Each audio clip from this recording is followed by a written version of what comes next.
नमस्कार दोस्तों आप सभी का हमारे चैनल में बहुत बहुत स्वागत है। जैसा कि दोस्तों आप देख रहे हैं, हम लोग पढ़ने जा रहे हैं साइंस, यानी कि कक्षा 10 की साइंस का हम लोग दूसरा चैप्टर पढ़ने वाले हैं इस वीडियो में। और दोस्तों बता दें कि दूसरे चैप्टर या यूनिट का नाम क्या है, एसिड्स बेसिस एंड साल्ट्स, मतलब कि अम्ल, क्षारक एवं लवण। और दोस्तों बता दें कि ये एनसीईआरटी पैटर्न पर आधारित है और इसमें का हम लोग इस चैप्टर की पहले वीडियो पढ़ने जा रहे हैं। दोस्तों बता दें कि जो ये चैप्टर है आपका, इसमें आपको 3 चीज़ बड़े ही अच्छे तरीके से पढ़ना है और इन्हीं से क्वेश्चन पूछे जाते हैं। देखिए, सबसे पहले अम्ल क्या होता है। अम्ल मतलब होता है एसिड। क्या एसिड आपके डेली लाइफ में यूज होता है?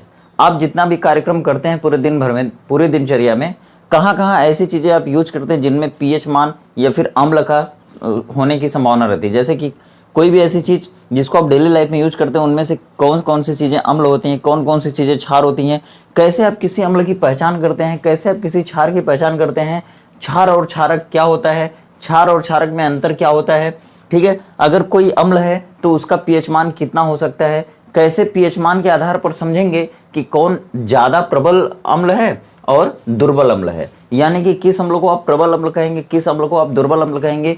और अम्ल है तो उसके पास अम्लीयता होगी कि क्षारीयता होगी, ठीक है। और अगर अम्ल है तो कैसे पहचानेंगे कि अम्ल है, तो ये सारी चीज़ें हम लोग इस वीडियो में डिस्कस करने वाले हैं। दोस्तों बता दें कि सबसे पहले हमारी टॉपिक स्टार्ट कहाँ से होगी, अम्ल से। अम्ल को कहते क्या हैं, एसिड कहते हैं।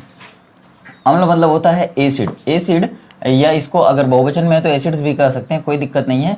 अम्ल, अम्ल क्या होता है? जैसे देखिए, चाहे एसिड हो चाहे अम्ल हो, देखिए ये अम्ल स्टार्ट कहाँ से होता है। जैसे बहुत पहले की परिभाषा जब हम लोग पढ़ते थे तो ये कहते थे कि जो भी पदार्थ स्वाद में खट्टे होते हैं, चाहे वो नींबू हो, चाहे वो इमली हो, चाहे वो संतरा हो, ठीक है, मतलब जो भी चीज़ें आपको स्वाद में खट्टे लगते हैं ना, वही सब क्या होते हैं, अम्ल होते हैं या अम्लीय होते हैं। यानी कि जिन पदार्थों में खट्टापन पाया जाता है वहाँ अम्ल होता है। जैसे देखिए, नींबू है तो नींबू में कौन सा अम्ल पाया जाता है, जैसे साइट्रिक अम्ल।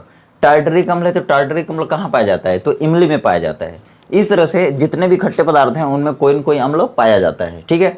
लेकिन वो एक व्यवहारिक भाषा में हो गया।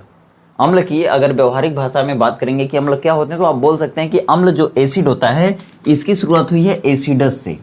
एसिड बना है एसिडस से, और एसिडस का मतलब होता है सौर, मतलब कि खट्टे पदार्थ, ठीक है, खट्टे पदार्थ। एसिड, एसिड बना है किससे, एसिडस से, और एसिडस मतलब होता है खट्टे पदार्थ, यानी कि खट्टे पदार्थों में अम्ल पाया जाता है। लेकिन दोस्तों उस परिभाषा से काम नहीं चलेगी। अब आप जब केमिस्ट्री को स्टैंडर्ड तरीके से पढ़ेंगे तो उस केमिस्ट्री में कहीं कहीं आपको मिल जाता है H2SO4, जिनको कहते हैं सल्फ्यूरिक अम्ल। कहीं कहीं आपको मिल जाएगा HCl, इसको कहते हैं हाइड्रोक्लोरिक अम्ल, ठीक है। कहीं कहीं आपको HBr मिल जाएगा, कहीं कहीं आपको HI हाइड्रोजन आयोडाइड मिल जाएगा, कहीं कहीं आपको HCN मिल जाएगा, कहीं कहीं आपको H3PO4 मिल जाएगा, कहीं कहीं आपको H2CO3 मिल जाएगा, ठीक है। ये सभी चीज़ें मिल जाएंगी आपको। कहीं कहीं आपको मिल जाएगा NaOH, कहीं कहीं आपको मिल जाएगा KOH, ठीक है। कहीं कहीं आपको मिल जाएगा CaOH का ट्वाइस, कहीं कहीं आपको मिल जाएगा MgOH का ट्वाइस, कहीं कहीं आपको मिल जाएगा AlOH का थ्राइस, ठीक है।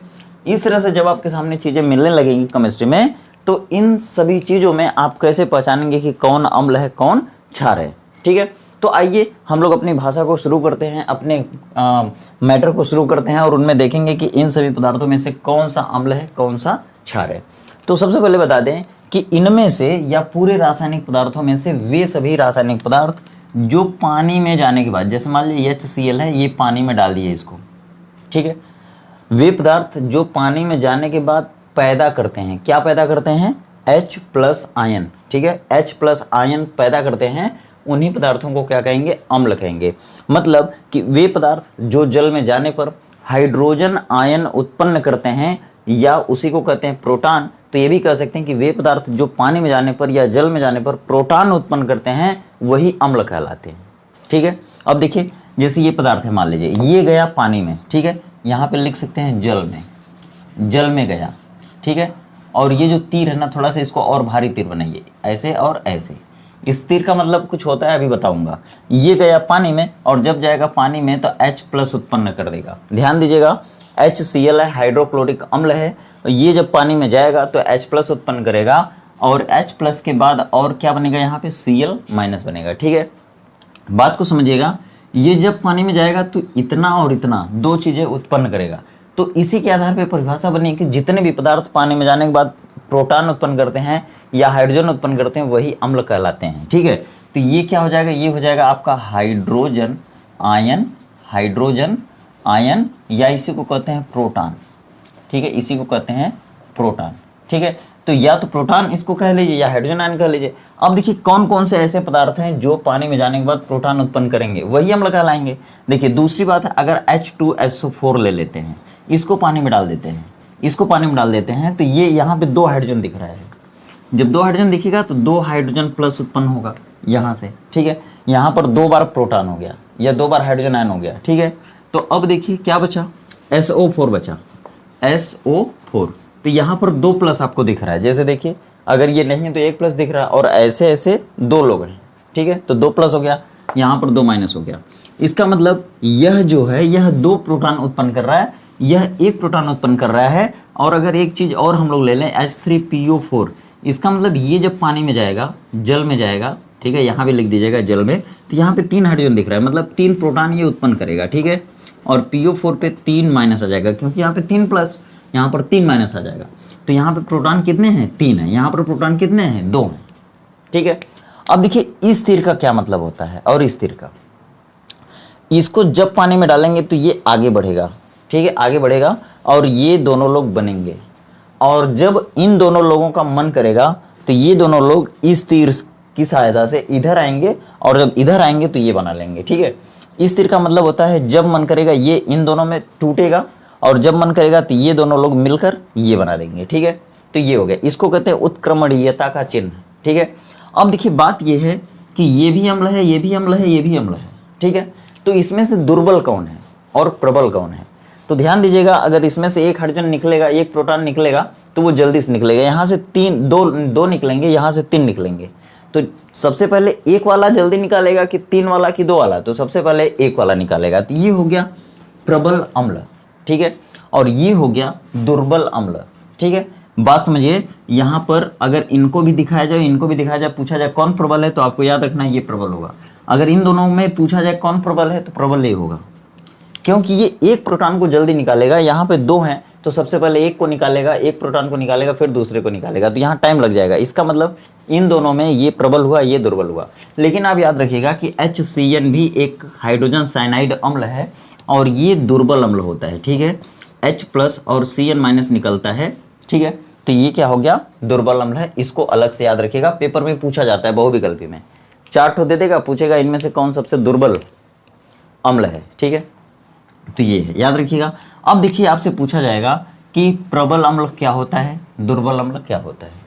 अब अगर कहने का मतलब है, मान लीजिए अगर हम इसको 50 अणु ले रहे हैं, 50 अणु इसका ले रहे हैं, और यह अम्ल पानी में अब जाए। ठीक है, यह पानी में जाए और 50 अणु इसके टूट जाए, मतलब कि 50 यहाँ पे हाइड्रोजन प्लस बने और 50 यहाँ पे Cl माइनस बने। मतलब जितना हम यहाँ पे पदार्थ ले रहे हैं ना, उस पदार्थ का 100% वियोजन यहाँ पे हो जाता है। ठीक है, 100% वो पानी में घुल जाता है और 100% आपको हाइड्रोजन आयन उत्पन्न करता है, तब हम उसे कहेंगे क्या, प्रबल अम्ल, स्ट्रॉन्ग एसिड। ठीक है, मतलब कि परिभाषा कैसे बोलेंगे प्रबल अम्ल की, बोलेंगे वे अम्ल जो जल में जाने पर पूर्ण रूप से वियोजित होकर प्रोटॉन उत्पन्न करते हैं, उनको हम लोग क्या कहते हैं, प्रबल अम्ल। जैसे ये क्या है, प्रबल अम्ल है, ये भी क्या है, प्रबल अम्ल है। लेकिन अगर इन दोनों को एक साथ रख के पूछा जाए कौन प्रबल है, तो आप ध्यान दीजिएगा जिनमें कम निकलेगा प्रोटॉन वही प्रबल होगा। ठीक है, अब देखिए आगे, ये 1 प्रोटॉन निकाल रहा है, ये 2, ये 3, ये 1। ठीक है, तो कोई भी अम्ल जितना प्रोटॉन निकालता है ना, उसको उसकी क्षारीयता कहते हैं। अम्लीयता होना चाहिए, लेकिन अम्लीयता नहीं होता, उल्टा होता है। अगर मान लीजिए कोई अम्ल जितना भी प्रोटॉन निकालता है उसे क्या कहते हैं, क्षारीयता। याद रखिएगा, क्षारीयता, या इसी को क्षारकता कहते हैं, क्षारकता। ठीक है, या इसी को भास्मिकता कहते हैं। तो यहाँ से आपका कई चीज़ तैयार होने वाला है, भास्मिकता, क्षारीयता, क्षारकता। ठीक है, और तो अगर आपसे पूछा जाए कि इसकी भास्मिकता कितनी है, या क्षारीयता कितनी, या क्षारकता कितनी, तो 3 बोलेंगे। इसकी कितनी, तो 1 बोलेंगे। इसकी कितनी, 2 बोलेंगे। ठीक है, इस तरह से किसी भी अम्ल में जितनी क्षमता होती है प्रोटॉन निकालने की, वही क्षमता उसकी क्या कहलाती है, भास्मिकता, क्षारीयता या क्षारकता। अब देखिए बात ये होती है कि ये सभी जो अम्ल है ना, इनका pH मान कितना होता है। जो भी अम्ल होता है ना, उसका एक अपना pH मान होता है, और pH मान मैं आगे बताने वाला हूँ आपका। ठीक है, आपको आगे अच्छे से समझाया जाएगा पीएच मान क्या होता है। देखिए जितने भी अम्ल होते हैं ना उनका पीएच मान 0 से आगे, मतलब 0 से ऊपर कह सकते हैं आप, 0.3 0.4 इस तरह से। मान लीजिए 1 से ऊपर कितना होता है, 7 से कम, 7 से कम, मतलब कि ये जितने भी अम्ल है ना इनका पीएच मान 7 से कम ही रहेगा। ठीक है, 7 से कम कहाँ तक हो सकता है, 0 से ऊपर 7 से कम यहाँ तक हो सकता है। अब दोस्तों अगर बात करते हैं, बहुत बार बार आपसे पूछा जाता है, जैसे मान लें कि हमारे पास 4 अम्ल हैं, 4 अम्लों के पीएच मान है 2.0 है, 3.5 है, 4.2 है और 7.0 है। ठीक है, 7.0 मत करिए क्योंकि अगर 7 हो जाएगा तो उदासीन होने लगेगा। ठीक है, 6.8 कर लीजिए।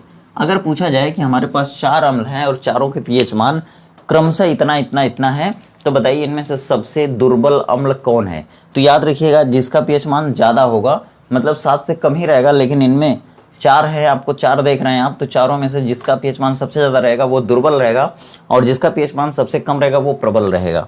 यानी कि ये वाला जो जिसका पीएच मान ये है ना, वो वाला अम्ल सबसे प्रबल होगा।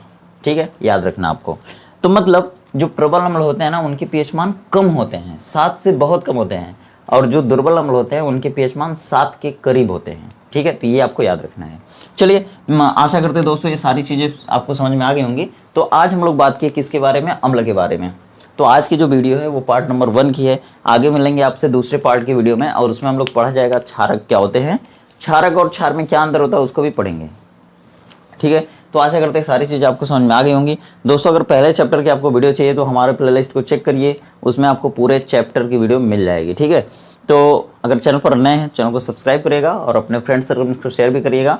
वीडियो अगर पसंद आए तो वीडियो को लाइक करिएगा। मिलते हैं दोस्तों इसी तरह कॉन्सेप्ट के साथ अगले वीडियो में, तब तक आप खुश रहिए, बेस्ट रहिए, आपका दिन शुभ हो।